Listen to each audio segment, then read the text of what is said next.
সাম্য আমাদের 4 ভাইয়ের মধ্যে সবার ছোট ছিল। আপনারা সবাই জানেন বিগত 14 তারিখ দিবাগত রাত্রে আমার ছোট ভাইকে নির্মমভাবে হত্যা করা হয়। 12টা 15 মিনিটে ডাক্তার তাকে মৃত ঘোষণা করে। আমাদের পরিবারের পক্ষ থেকে একটা মামলা দায়ের করা হয়েছে।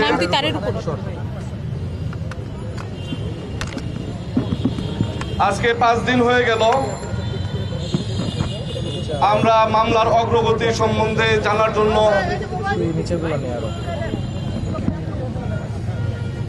পুলিশ প্রশাসনের কাছে দাবি জানাই মামলার অগ্রগতি কতটুকু হয়েছে। ঘটনার দিন রাত্রে 3 জনকে গ্রেপ্তার করা হয়েছিল। প্রত্যক্ষদর্শী এবং সাম্যর সাথে অবস্থানকারী 2 জন বন্ধুর ভাষ্যমতে 10-12 জনের অজ্ঞাতনামা মামলা জারি করা হয়। যেহেতু ঘটনার প্রথম দিনে 3 জন গ্রেপ্তার হয়, আজ 5 দিন হয়ে গেল, বাকি কয়েকজনকে গ্রেপ্তার করতে এত দেরি হওয়ার কথা না। পুলিশ প্রশাসনের যদি সদিচ্ছা থাকে, সমস্ত ভিডিও ফুটেজ বাংলা একাডেমি আছে, রমনা কালী মন্দিরের সিসি ফুটেজ আছে, খাদ্য ভবনের সিসি ফুটেজ আছে, মেট্রো রেলের সিসি ফুটেজ আছে। যেই সমস্ত মোটরসাইকেল যোগে তারা এসেছিল তাদেরকে বের করা খুব সময়ের বিষয় বলে আমার কাছে মনে হয় না। আরো একটা বিষয় আমার কাছে খুবই খারাপ লেগেছে। আমার ছোট ভাই, সে যথেষ্ট মেধাবী ছিল এবং সে খুব পরিশ্রমী ছিল। বিশ্ববিদ্যালয়ে অধ্যয়নরত অবস্থাতেই সে বিভিন্ন কোচিং সেন্টারে ক্লাস নিত এবং আমাদের পরিবার থেকেও আমরা কখনো তাকে সে কোনো বাজে নেশা বাজে কিছুতে জড়িত আমরা জানি না। কিন্তু কিছু ফেসবুক বুলিংয়ে আমি দেখছি যে তারা চরিত্র হননে ব্যস্ত। আমি তাদেরকে সাবধান করে দিতে চাই, শুধুমাত্র রাজনৈতিক ফায়দা হাসিলের জন্য তোমরা যদি এইভাবে একজন নিরীহ ছেলের চরিত্র হননে লিপ্ত থাকো, তোমাদের পরিণতিও একদিন সাম্যর মতো অবস্থায় আসবে।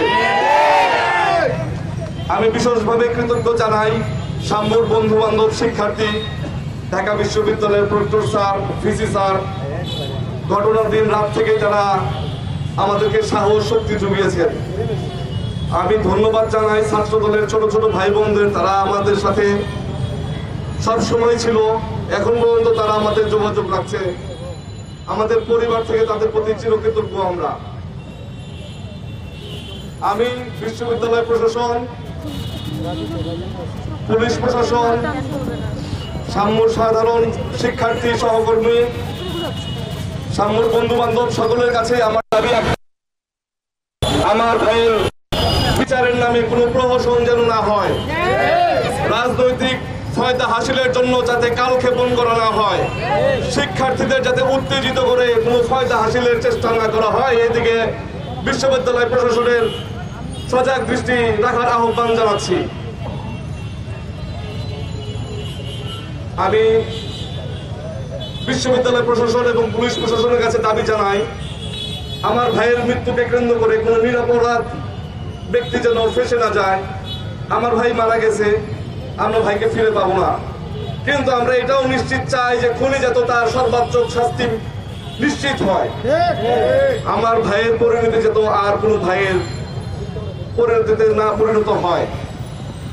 আমি অনুরোধ জানাবো, আপনারা আমার ভাইয়ের জন্য দোয়া করবেন, আমার ভাই যাতে জান্নাতবাসী হয়।